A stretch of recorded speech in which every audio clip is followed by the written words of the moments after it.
Hello mga ka-Stiff Next, this is your Kapitana Mimay. Hi Barangay Huwag Kang Lilingon, this is your Kapitana G. And this is Huwag Kang Lilingon, the allegedly haunted horror family-friendly podcast.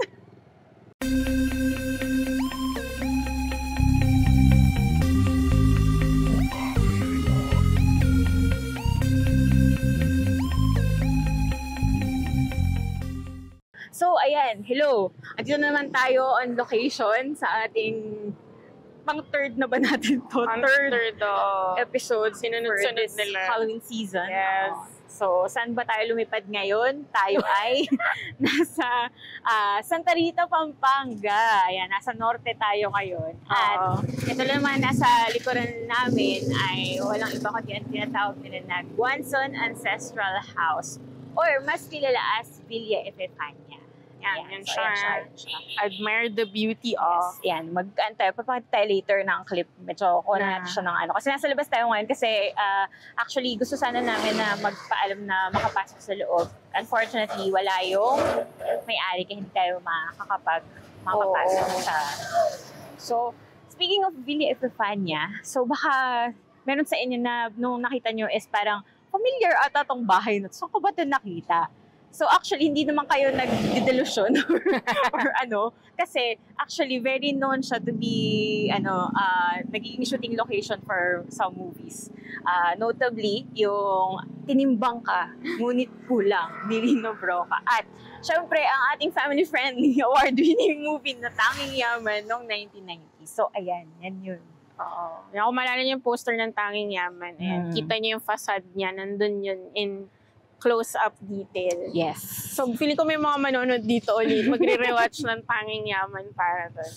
Yan nga. Tapos kung titingnan niyo yung detalye niya sa taas, naka-inscribe yung numbers na 1932 kasi binuo siya or kinonstruct siya noong 1932 ni Don Guanzon nga, Don Pineda Guanzon, para sa kanyang may bahay. Parang mala Taj Mahal lang ang nito, galawan niya. Pero buhay pa naman si Doña Epifania noon, unlike ni nung asawa ni si Mumtaz Mahal nga. Pero ito yun, parang regalo niya, gift niya dun sa asawa niya. Kaya tinawag na rin siyang Villa Epifania kasi nga ang pangalan ng kanyang may bahay ay si Doña Epifania. Distincto, sumikat to bahay na ito, itong mansion na ito nung panahon na yun. Kasi nga, siya yung may distinction na unang bahay na gawa sa bato at semento dito sa Santa Rita, Pampanga. Yung sabi nila, yung bato, yung semento na ginamit dito, parang inangkat talaga yung term. Kinuha pa from Giginto, Bulacan. Ganun kalayo para lang mabuo yung bahay na to. Tapos aside from that, yung maliliit na parts na may kahoy-kahoy, pa yan, hindi lang basta-basta pipitsuging kahoy, like paluchina, ganyan, yung ginagamit sa 2x2. Talaga siya, gawa pa sa Nara, Molave. Yan mga mamahalin na mga kahoy talaga. Tapos, kung if the price is right, ang sabi nilang presyo nung pinagawa ito noon, gumastos si Don Guanzon ng tumataginting na 90,000 pesos. Yes. Diba? Malaki na yun. Sobrang laki na. Oo, nung 1930s, parang milyonaryo ka na nung time na yun. Oo. So, ayan, nandiyan pa rin siya, nakatayo pa rin siya ngayon kasi nga, sobrang tibay talaga ng pagkakagawa. Just kung materials pa lang, di ba? Hindi tinipid. So, hindi tayo mas surprise na bakit ayan pa rin siya. Okay pa rin siya. Actually, nagulat na ako na sobrang okay pa rin ng condition niya. Totoo. Diba? So, ayan nga. So, itong Villa Epifania, sabi nga ni Grace, di ba, noong 1932 siya ginawa. So, here comes the war, 1945, World War II. Itong Villa Epifania is ginamit ng mga Hapon as their headquarters. Namahayan din siya ng mga guerrillas, tapos mga alkalde during World War II. And syempre, ayan na nga, itong lugar na to, itong Villa Epifania is known to be one of the top 5 na ba? Top 5 na ancestral houses dito sa nakalimutan ko bigla tayo, nasa Pampanga pa sa Pampanga. Ayan. Pero ayan nga, mga nabanggit natin ay very notable, positive Ay, oo, things about the syempre. house. Pero bakit nga ba tayo nandito in Halloween season ay dahil siya isa sa mga known haunted houses in the Philippines, ang Villa Epifania. Oo. Grabe, no? Naging, ano siya, Oo. from glory, nagka-reputation siya na haunted. Kasi nga, dahil doon sa mga nabanggit ni Mims. Correct. Tapos, yun nga, very active daw siya in terms of the paranormal, and isa sa mga distinct na entities daw na makikita mo dito ay yung sinasabi nila mga poltergeist. Kasi nga daw, poltergeist, sa mga hindi nakakaalam, sila yung mga entities or spirits na capable of moving things. So, either naglalaglag ng gamit, nag-iiba yung pwesto ng mga bagay, gumagalaw sila. Tapos yun, may kita niyo yan usually doon sa mga, kung manonood kayo sa online ng mga nakaraang mga nag-vlog dito na pinalad ng mga pasok. Yun, may kita niyo may mga ilang movement dyan na parang hindi nila maipaliwanag. Correct. And since na-mention ko nga na pinamahayan siya ng mga Japanese soldiers. So, during the war, syempre, kung headquarters yan, ano pa nga ba ang nandyan, maliban sa mga soldiers, syempre, dyan din nila nilagay yung kanilang mga prisoners. So, alam niyo na, during the time of the war, torture, talamak, so, yan. So, dito, dyan nila tinorture yung mga bilanggo nila. So, kaya marami ding mga restless spirits na nandyan pa rin sa loob. Kasi syempre, pag mga tinotorture, alam mo mga pagkamatay na Violent, no? Pinahirapan. yes, ano talaga, Naglilinger. magkukondenar talaga dyan sa loob. Oo, totoo. So yun nga, aside sa na-mention ni Mim sa mga possible na spirits sa mga tinorture na bilanggo, prison, ayun nga, in English lang, bilanggo, soldiers. Ayan, isa daw sa mga nakikita nila dito ay yung mag-asawa nga, yung original na owners ng Villa Epifania. Paano nila nasabi? Kasi yun nga, madalas daw ito nila makita dyan sa taas, yan, di na lang natin ituturo. Nagpipigil tayo kasi mahirap na. Tapos, minsan daw nakadungaw yung dalawa dyan, magkatabi, magkasama sila. Tapos, yun nga, isang babae, isang lalaki na nakasuot daw ng magarang kasuotan. So, yung mukhang richness. So, yun na, ina-assume nila na yun nga, ang don at donya ng villa na ito. Yes. And speaking of, sabi nga ni Grace, nasa second floor, di ba yung nakadungaw ang mag-asawa. Kaya din, sasabi nila na yung second floor din nga daw yung pinaka-active or kumbaga yun talaga yung dyan talaga maraming nangyayaring kaganapan. Kasi nga, nandyan yung kwarto. Oo. Nung family, mga anak. Kasi nga pag pinasok nyo yan, may kita nyo nandyan pa yung nakasabit pa yung mga portraits nila, diba? Yung mga original na higaan. Oo, nandyan pa. So yun ang ating stop for this episode. And na hopefully, sana in the future makapasok tayo. Oo nga, sana pagbigyan tayo. Yes. Pero yun. So ayan, continuation ng ating episode. So tataka nag-change location kami kasi since nga na-mention namin na hindi tayo makapag-shoot dun sa Villa Epifania. So ayan, naghanap tayo ng ibang pwesto kung saan tayo pwede makapagbasa ng ating listener stories. Yes. And today, for today's video, nandito tayo sa, ayan, para medyo in line pa rin naman with Halloween. So, nasa Heritage Park kami. So, cementerio. Ayan. So, balik na kami ng kamay nila from Pampanga. So, ayan. So, magbabasa na tayo ng ating listener stories. Starting with Chicharong Bulaklak. Oh my God. So, parang nagutom lang ako sa Chicharong Bulaklak. Sabi niya, Dear Kapitanes, you can call me Chicharong Bulaklak. If meron na, pakibinyagan na lang ako. I'm a silent listener and would like to share my story. This video was way back 2013 and it still gives me the chills. I'm not a believer of ghosts kasi I haven't seen one. If may mga nararamdaman akong creepy and may mga naririnig na weird sa bahay namin, like random knocking on the doors, walking sa hallway ng second floor, wooden kasi yung floor namin sa second floor, I always shake it off and think na may mga scientific explanation to that. Pero I admit na minsan kinikilabutan din talaga ako at nasanay na din ako. Okay, going back to the video. This was taken when I was still studying in the seminary, where madalang na lang akong umuwi sa bahay to visit my family.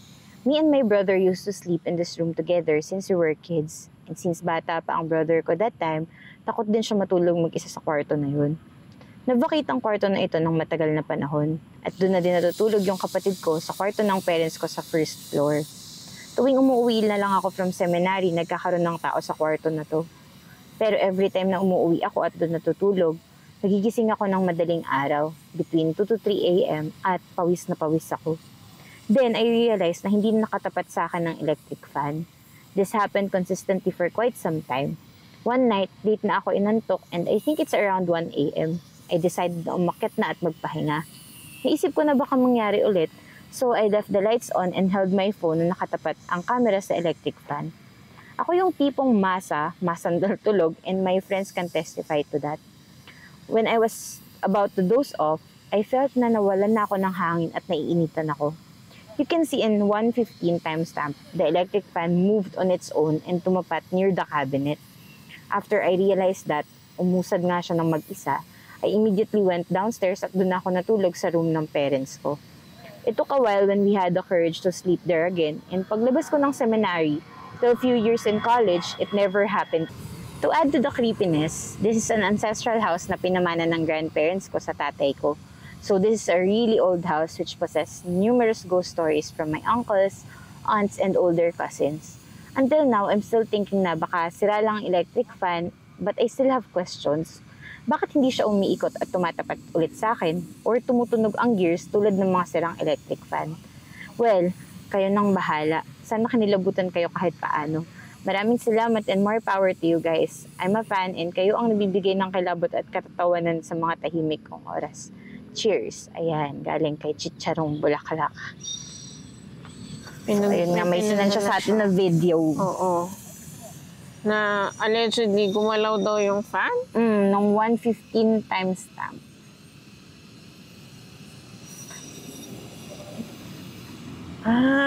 Okay. Oo nga, umano siya. Tapos nag-stuck na lang siya doon. Oo. Okay. Buti hindi siya kinilabutan. Naulot na. Kasi nakatapat lang naman sa kanya. The whole time nakatapat time. yung fan sa kanya. Tapos until nag-rotate siya towards the cabinet na sabi nga niya. Tapos, na-stuck na siya doon. Hindi na siya bumalik. Scary. So, ang tanong kasi di ba yung mga ganyang stand fan kasi siya. Stand fan. So, kailangan mo siya i-press yung something sa likod, diba? Para gumalaw. So, chinek kaya ni Chicharong Bulaklak kung may nag-press or may nag-angat sa likod. Tsaka curious ako kung like, isang beses lang ba nangyari? Or, alam mo yun, kung lagi ba siya nangyari. Kasi di ba sabi niya na parang lumingit niya na usual nangyari. So, kasi lagi niyang nararamdaman na kapag mga 2 to 3 a.m. umiinit na sa kwarto kasi nga hindi na nakatapat sa kanya electric fan. So, di ba? So, dati nilang shared room siya niya at saka nung kapatid niya. Tapos wala nang naka-stay doon. Pero since na siya, seminary na siya, natakot na rin mag-isa yung kapatid niya. Diba? Oo. Ayun, this happened consistently for quite some time.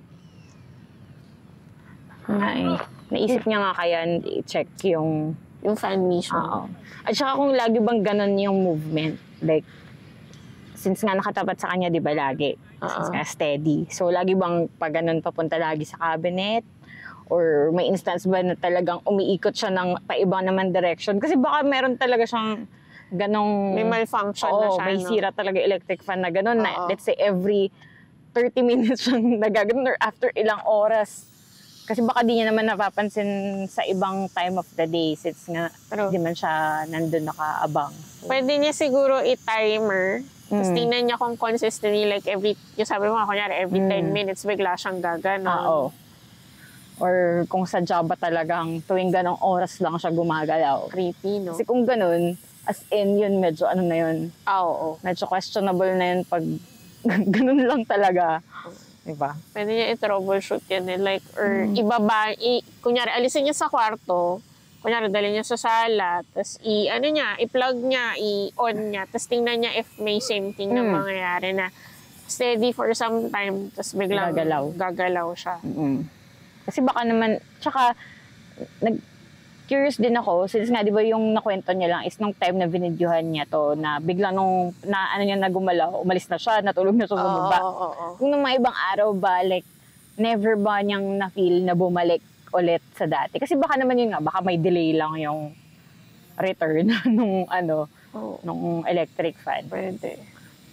Pero, nonetheless, weird behavior siya for an electric fan. Pwede kaya natin ito i-post. Parang wala naman siya sinabing bawal. Saka wala naman actually mukha. Walang mukha. So, tingnan natin. Kung makita niyo siya, ibig sabihin, pinost namin. Yes, correct. Tapos tulungan niyo kami mag-investigate kung based on observations niyo kung ano ba siya. Is it a paranormal thing or possible na mechanical lang siya or electrical? Mga sanay dyan sa pagkukumpuni Oo, baka may sagot sila. Or baka naman may electric fan na ganun na, alam mo yun, pwede siyang, kasi may mga smart fan na pwede mong i-control. So baka may ganung function. Pero mukha naman kasi siyang yung typical na fan. Yung standard lang na fan na stand fan. Medyo weird talaga siya. Kamag-anak nito yung sumulat sa atin na umiikot mag-isa, yung gumagalaw mag-isa. Yun nakakatakot talaga yun. Kasi buong fan yung gumagalaw. Oo, feeling mo may nagtutulak talaga. Isipin mo kung yun yung nangyari kay Chicharong Bulacan, kung baka hindi na siya nakapag-video. Hindi na siya bumalik. Ganun na yung camera. Pero kasing galing eh. As in, naggumalaw lang siya, tapos wala na. Wala na. Saka ang saya nun kasi nga nandun sa video niya na nakaharap mo na talaga sa kanya yung fan. Tapos parang nakaganyan yung video. Tapos biglang nag-move, tapos gano'n na, nag-steady na siya na gano'n. So, buti, alam mo yung mga nangyayari sa video, pag nagulat yung biglang baba, tapos magkakagulo na. Sa video pa naman niya a few minutes after. Oo. Pinakiramdaman niya rin siguro nga kung, alam mo, kung may mangyayari pa ba. Oo. Gulat kapag naka-rip out na siya. Nag-switch yung fan, tapos unti-unti siya lumalapit sa'yo. Oh no! Baka sipain ko yung electric mo. Oo. Tapos mas scary to pag kunyari, kasi yung video niya may ilaw, di ba? Paano kung yung usual na nagpapatay ka ng ilaw, sa silhouette na lang ng fan yung nakikita. Correct. Facts. Pagtingin mo, sa ibang lugar na yung electric fan. Oh my God, nagkatabi mo na, tapos biglang, alam mo yung muyok yung fan, gano'n. Shit. Ay, Diyos ko. OnlyFans. Pero may gulay. So, ito, after naman ni Chicharong Bulaklak, ito, yung ka-stiffneck naman natin na ang codename na binigay ay isa pang Chicken Joy. Sabi niya, "Hi mga idol, my name is isa pang Chicken Joy. I am a listener from Seattle, Washington." Wow! Gulat ako dun kasi yung codename na Pinoy, no? Bago lang po ako pero I am halfway through the episodes already. Gusto ko lang po mag-thank you bago ako magkwento and mag-sorry din bago ako magkwento. Thank you dahil I moved to the US when I was 6 years old and I have been in search of paranormal Filipino stuff since hindi ko na mapanood si Magandang Gabi Bayan. Yes mga kaps, nanonood na ako ng kalokohan bata pa lang ako. Takot pero nanonood secretly. Akala ni Aya tulog na ako. Sorry dahil like I said, I moved here when I was 6. Kinder lang naabot ko so may Tagalog spelling is pretty bad. I will try my best to translate and spell this story correctly. Basta peace na lang po. Anyway, this is my story. When I was younger, we lived at Lolo and Lola's house in Santa Mesa. Sana tama yung spelling. Yung bahay ni Lola, wow, makaayos sa sigera, was split into 2 living quarters. One side kila Lolo and Lola and the other side is us and the maids. Pero yung layout parang ng lupa. Yung layout ng lupa ay parang L-shaped na desk. In between the houses is yung backyard. And yung backyard namin ay semento. Tapos, merong cement na bakod separating us from the house next door. Yung house next door is yung typical na haunted house ng barangay. Walang nakatira, tapos wasak na wasak. Yung dati daw nakatira ay matanda na babae na collector daw ng dyaryo. Basta stacks and stacks daw yung bahay ng dyaryo. yung nakita nung namatay daw si Tanda. They even tried shooting a haunted movie doon pero hindi daw nakaya ng mga cast yung bahay. So, nag-pull out sila. Anyway, yung 4 years old ako, palagi ako naglalaro sa backyard namin. One day, merong 3 pusa na nag-appear sa backyard namin. Siyempre ako, being an only child, tuwang-tuwa sa mga pusa. I still remember na tumakbo ako sa loob, tapos kumuha ng tinapay. I fed them that day and every day after. Until one day, nagkasakit ako. Out of nowhere, naalala ko lang, nakatalokbong ako sa kama. Parang sakit na sakit yung tiyan ko na hindi ako makagalaw. My parents took me to the hospital after a week of not getting better and had the doctors look at me. Sobrang daming tests yung ginawa sa akin nun. Suka ako ng suka and IV na lang yung bumubuhay sa akin nun. 1 month akong nasa ospital until sinabi nila doc na uwi na lang ako and let me die peacefully kasi hindi nila alam kung ano na yung nangyayari sa akin. So yun, umuwi kami, accepting the fate the doctors have given me. Until yung friend ni Papa suggested that we call an albularyo that he knew and so we did. My parents didn't believe in this pero what else can they do? Yung night na pumunta si Sir Albo, short na lang natin and ang hirap mag-type, unang-una niyang sinabi is the moment he crossed the haunted kapitbahay's house daw, madaming negative spirit siya na nakita. The first thing he did was nag-utos siya ng batsa, a bucket of ice water from the maids. Tapos nag-light siya ng candle. While this was happening, he started his prayer. Sabi ng parents ko at this point, natatawa daw sila kasi they were still skeptics. While praying, yung candle na hawak niya was melting the wax into the cold batsa. And when he finished, he pulled the melted candle wax and asked yung mga maid if I had been playing with any cats. Yun na yun. That was when the maid said, opo, sa likod. Tapos sabi pa nila, minsan daw kausap ko yung sarili ko sa mirror pagkatapos kong makipaglaro sa mga pusa. And then, tinaas ni Sir Albo yung melted wax sa ilaw para makita ng lahat. And sabi niya, merong 3 duwende na natuwa sa anak nyo. 2 silang itim at gusto siyang patayin. And 1 white na gusto naman siyang salbahin. Sabi ni Mama, kitang-kita mo daw yung mga muka at 2 daw yung mukhang galit and yung isa naman nakasmile. Inutusan sila na mag-prepare ng mga prutas para i-offer next door. Tapos ako naman, habang naka-face down, talakbong position, na-crush yung wax figure. Then, pumunta sila next door, tapos binigay ang alay and told them to please leave me alone. The moment na pumasok daw sila, bigla akong tumakbo kay Mama and said, Mama, gutom na ako, pwede ba tayo kumain? That was the first time I asked for food in over a month. Anyway, sorry, medyo mahaba-haba and meron pa ako isang kwento about my next experience pero dito naman sa US. Next time na lang, more power to you. Isa pang Chicken Joy. Oh, by the way, never na po bumalik yung sickness. Parang kailangan din ng visa ng mga duwende kasi no experiences of them since. And the only thing I think is sila ang rason na bumukas ang third eye ko or naging sensitive ako. Ayun na nga. Saan kaya ito sa Santa Mesa? Oo nga, ito tayo sa mga Santa... Parang ang daming, based sa mga pinadala sa atin about Santa Mesa, parang ang daming elemental sa Santa Mesa. Tsaka kasi ang daming lumambahay din kasi dun eh. Diba? Sa Santa Mesa rin yung nagpadala sa atin na yung duwende na naguhulog ng barya. Alala mo yun? Yes. Parang favorite na lang sa Santa Mesa for some reason.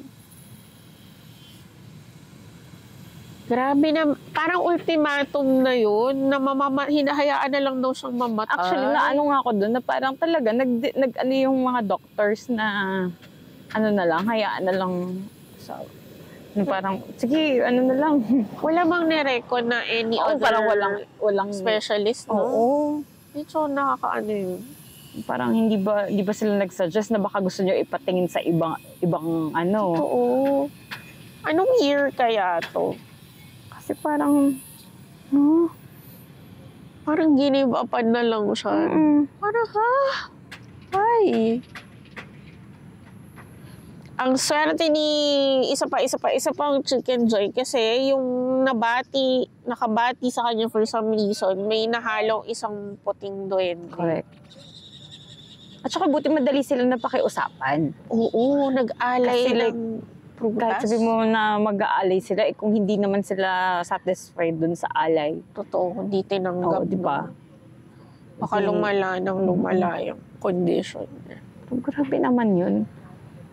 Questionable talaga yung 1 month na Di ba nga parang yung mga nagtatagal nga ng ilang buwan sa ospital until may mahanap na solusyon. Totoo. Sila parang, hindi, sige, okay mo.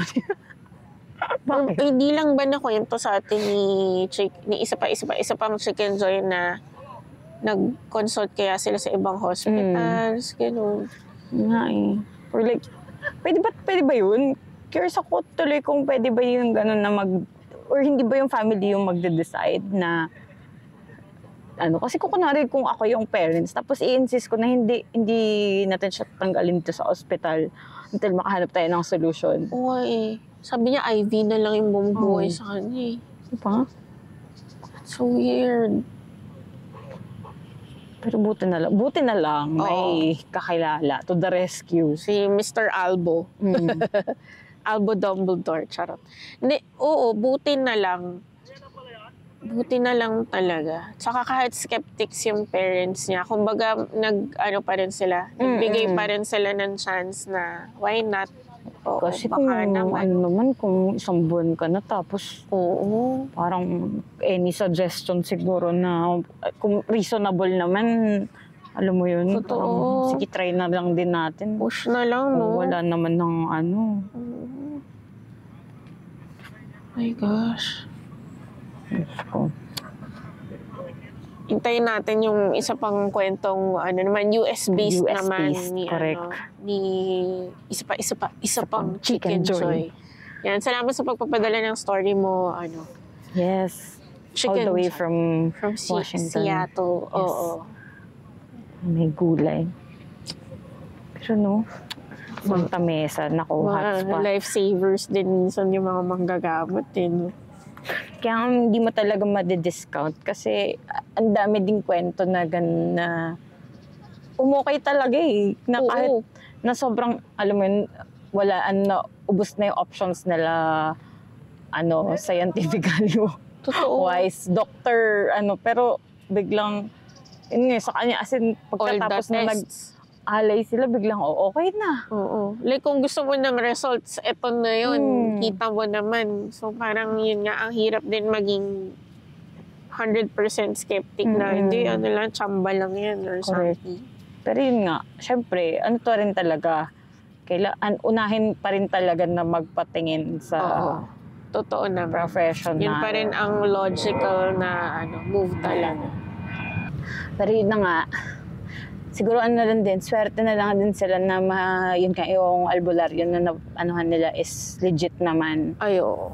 Totoo din yan. Yan din yung risk minsan pag kumukuha ka ngayon ng mga healers. Like, hindi mo alternative, rin sure talaga. Siyempre, meron din talaga, hindi naman nabago sa mga balita, meron din talaga mga nananamantala. Ay, totoo yun. Hindi naman talaga pero di ba? Super. Pero yun. Pero buti na lang, umokay for isa pang Chicken Joy. Kasi yan nga, nakapag-share pa siya sa atin. Lumaki pa siya tumanda na siya sa US na healthy naman at hindi daw bumalik yung same na condition. Pero yun nga na-mention yun na baka yun yung naging gateway para maging sensitive siya.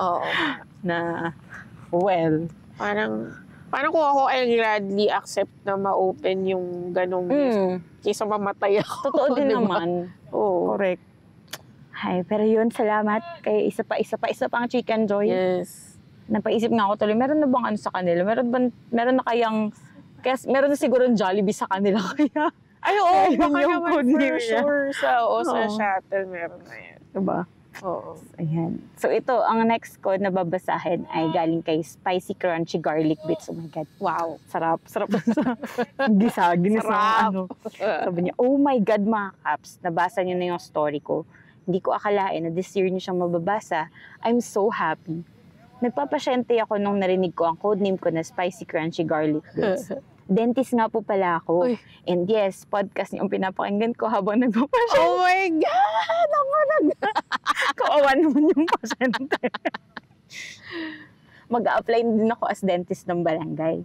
Kailan ang last dental visit nyo? Ayan na nga. Ay, nako, Ito na ang sign para dumalaw na kayo sa dentist nyo. Anyway, ako yung nagkwento about sa bunsong kapatid ko na parang sinapian in the middle of the night and nagkaroon ng weird behavior. Short update lang about that. It was a one-time occurrence and hindi na naulit. And buti na lang, ganun kasi hindi ko talaga alam yung gagawin ko kung nasundan pa yun. Ang masasabi ko lang during those times, kakaiba yung aura ng kapatid ko. Para bang ang bigat and ang negative na nakapalibot sa kanya. Siguro, factor na vulnerable siya during those times. Di ba ganun yun? Kapag vulnerable, mas lapitin. Anyway, here's another story sa luma naming bahay. Around 2014, meron kaming pinsan from the land down under. Yes, Australia. Na inuwi ng tito ko para mag-start mag-aral. It was too expensive to study in Australia since hindi pa sila PR noon. Kaya inuwi muna ang pinsan ko sa amin. He was 5 years old.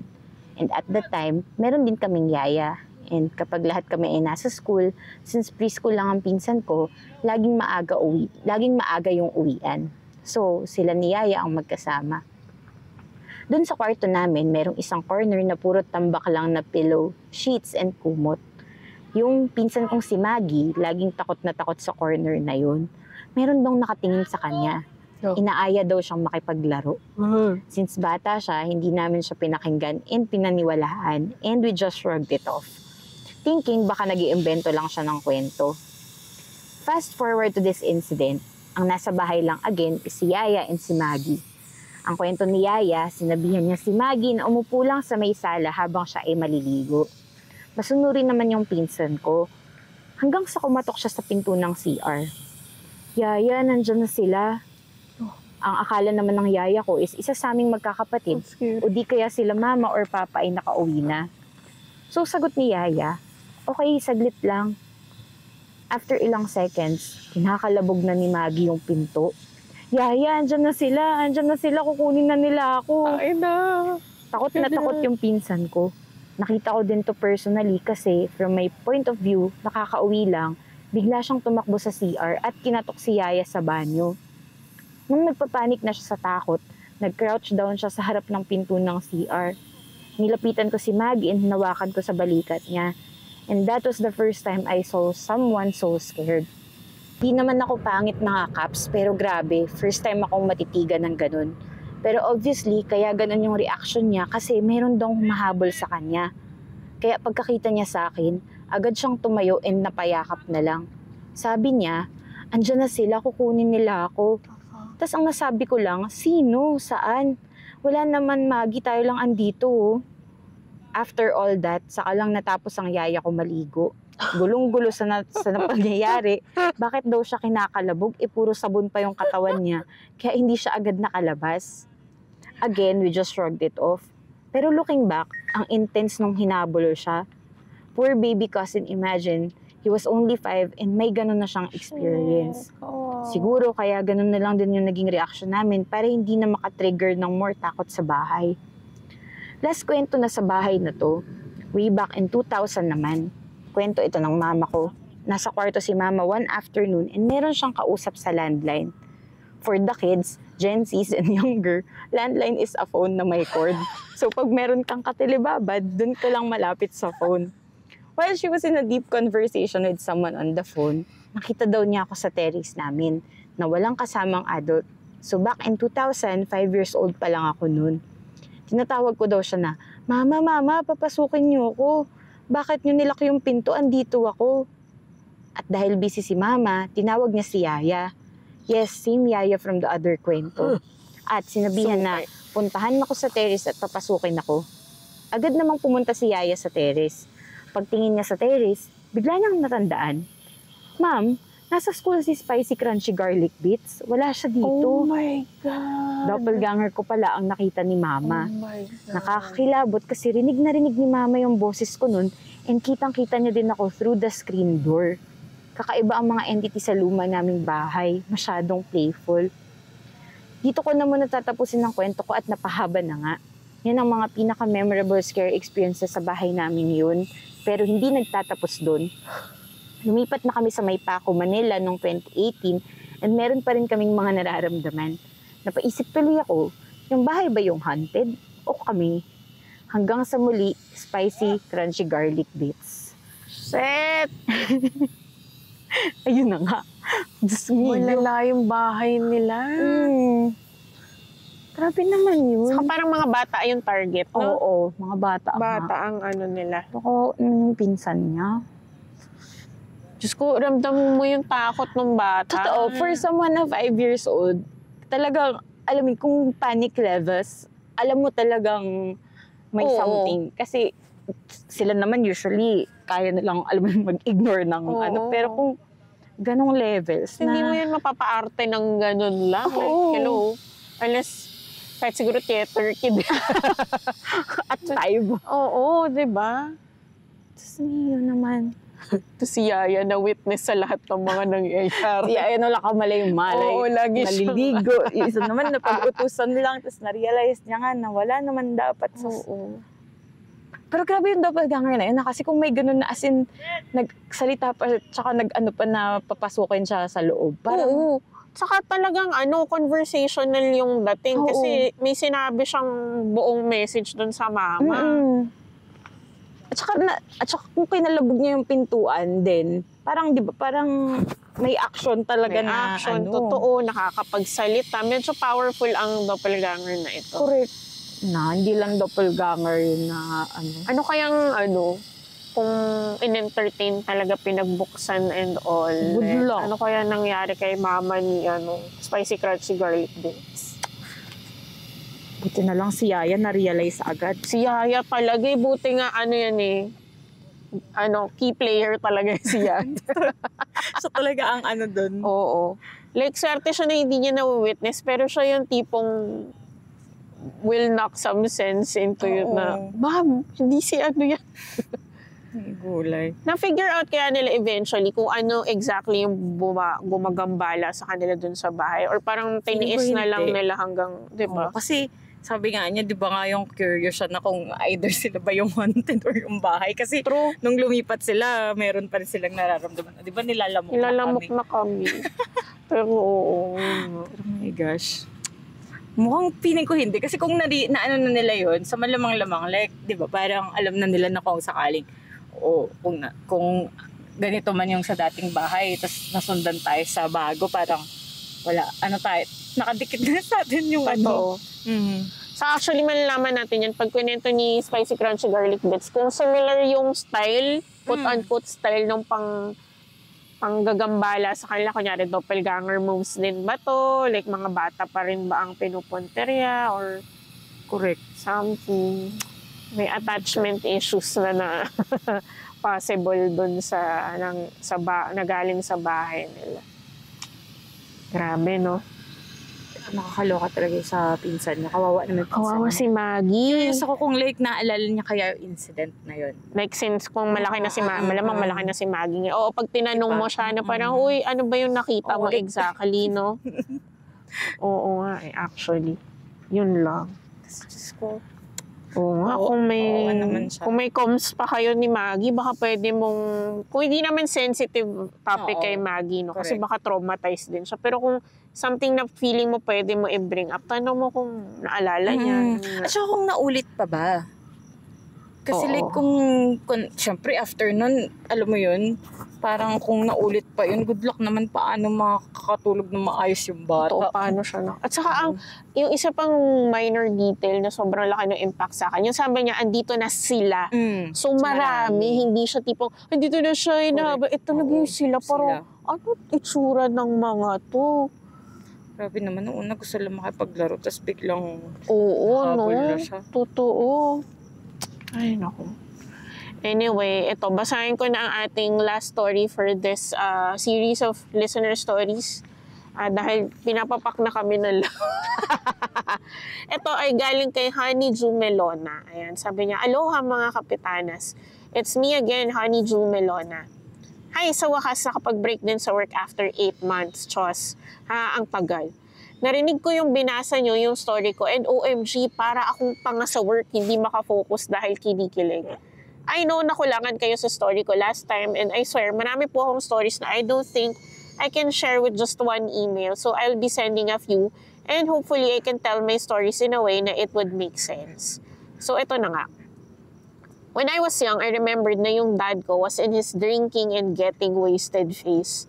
LOL. Mahilig mag-inom with friends pag weekends. I remember one weekend na late na umuwi yung dad ko and gusto niya lang matulog sa sala namin kasi nga lasing.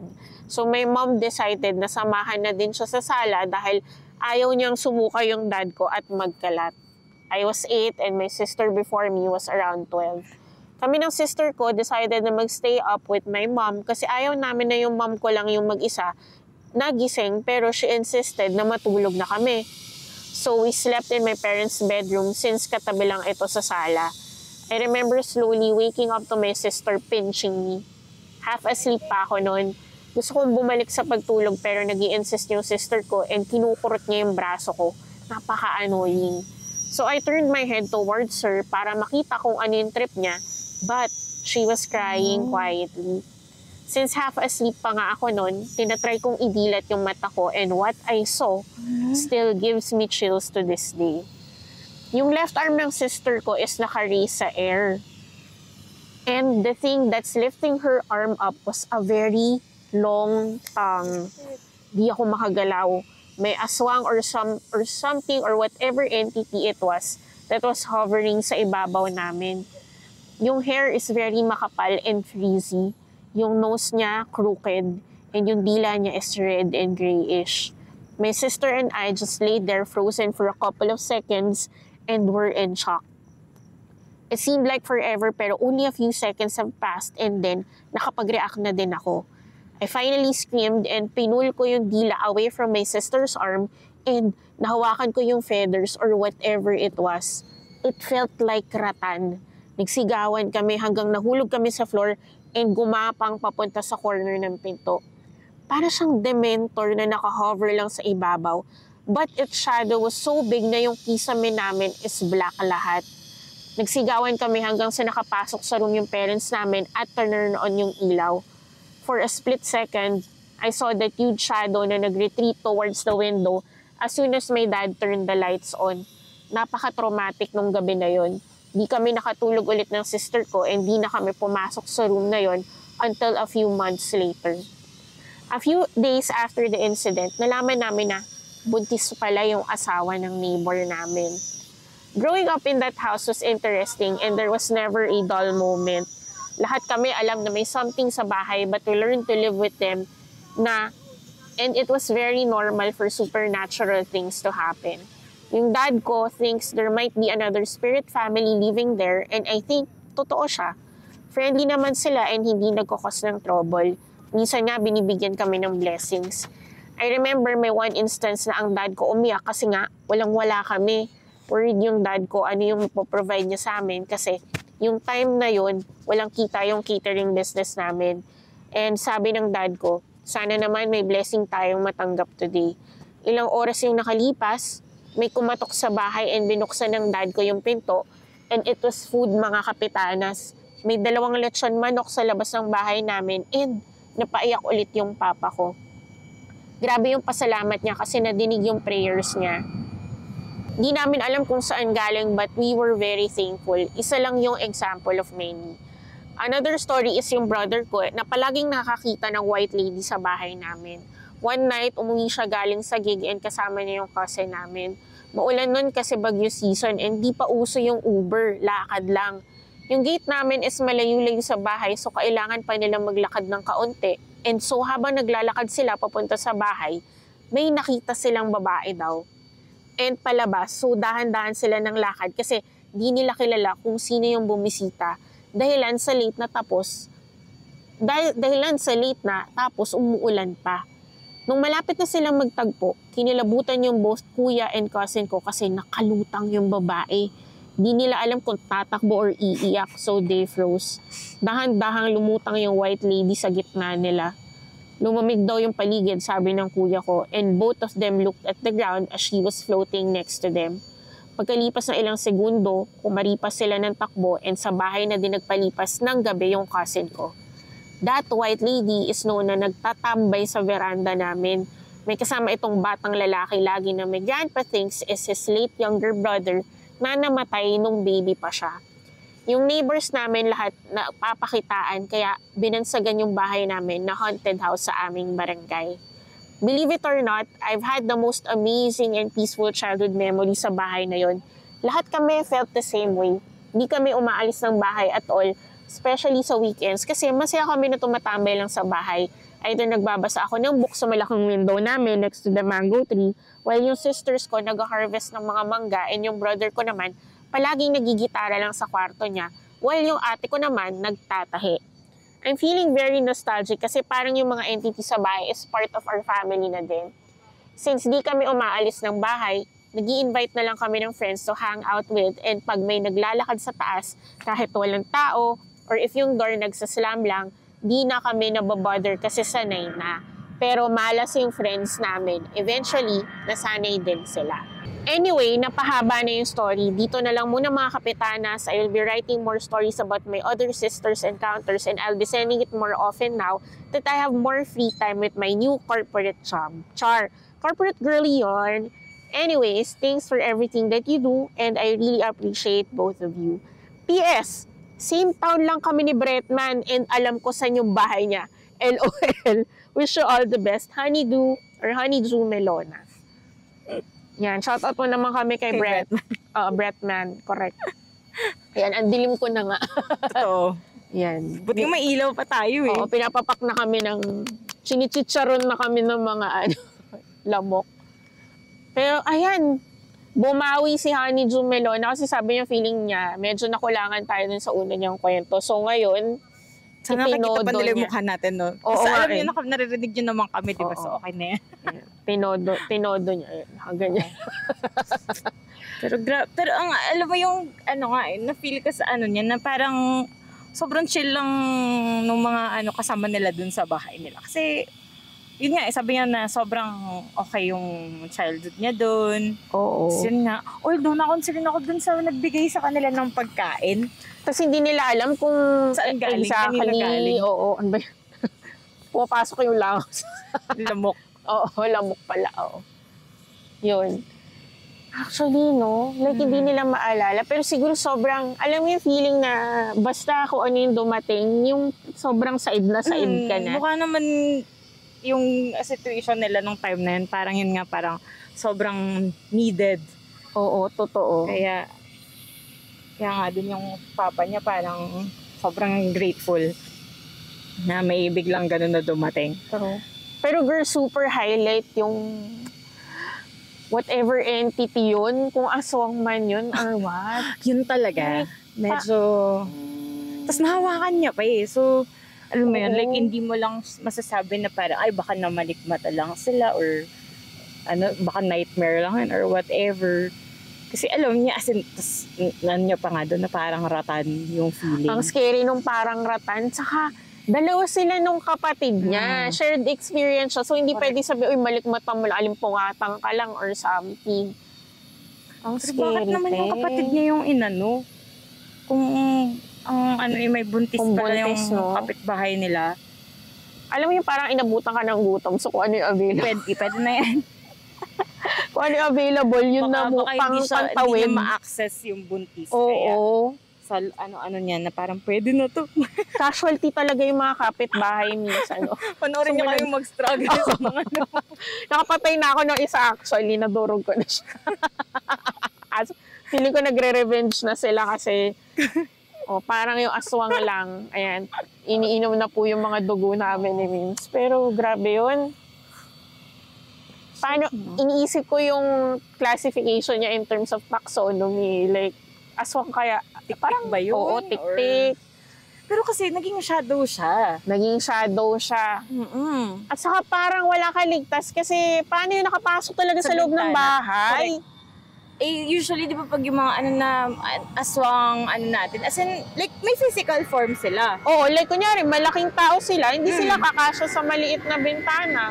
Nga, ang tanong talaga dun, paano nakapasok? May naiwan bang bukas na bintana? Alam mo Correct. yun?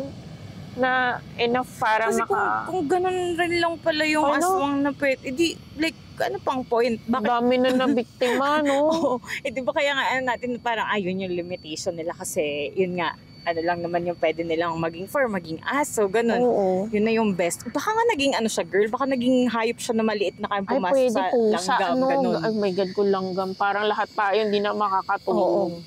Di ba? Kasi kung Saka anong balak niya? Kasi di ba naka-raise daw yung Oo. arm, tapos parang ang nakaprop, ay yung humahatak is dila. So anong balak niya? Tatangayin yung kapatid? Oo. Oh my God. Pero yun ako, yun nga, nung ano, nag-ilaw na kami. Kamilaw na kami dito. Ay, hello. Magandang gabi. Ka-stiff necks. Pero no, yun nga, yung ano natin talaga sa pumasok sa, ano, yung aswang, quote-unquote, aswang. Oo. Paka-scary nun. Mm-mm. Buti nagising siya kasi kung kinukurot na siya, tapos hindi siya Inignore nagising. nila. Naku, kung ako yun, baka Baka namatay yung kapatid niya. ko. Correct.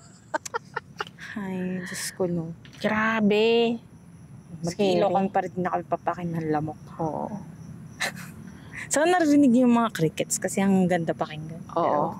Libreng God. ambient sound para sa recording Correct. namin. Sa totoo lang. Pero yun, my gosh, di ba? Bawing-bawi si Oo. si Honey Jumelo. Kaya nga, at hindi pa yun lahat. Marami pa daw Correct. siyang kwento. So, abangan natin yung iba pa niyang, ang ating isa sa mga resident serve ng mga series of stories. Yes.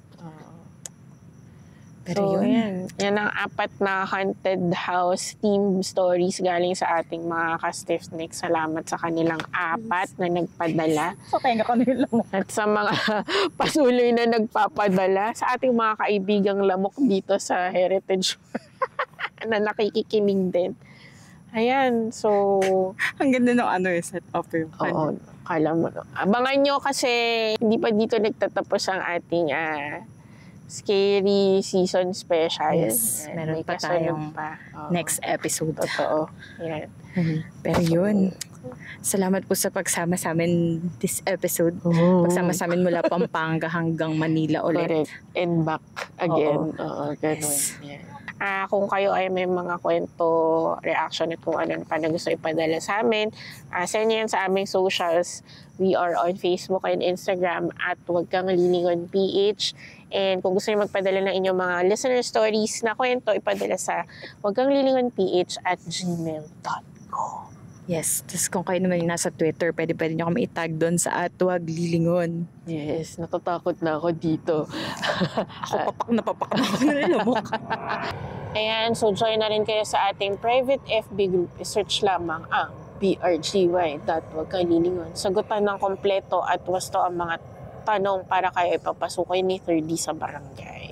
Yes. Tapos kung mapapansin nyo, may mga content na ulit tayo sa YouTube. Yung mga episodes natin ay nasa YouTube na rin.